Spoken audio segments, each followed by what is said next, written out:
Hello learners, today we will learn about the four cardinal points of a compass. The four cardinal points of a compass are north, east, south, and west. North is represented by N, east is represented by E, south represented by S, and west represented by W. Notice that the cardinal points are in opposite pairs. North is the opposite of south, and east is the opposite of west. North, east, south, west.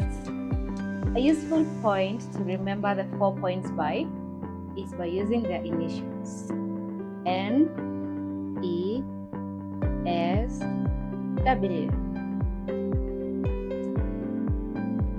Now, check your understanding.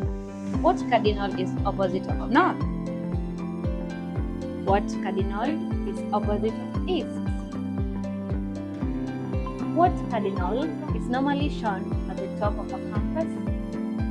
What cardinal is usually shown on the right? What cardinal is usually shown on the east? What cardinal is usually shown on the south? Go.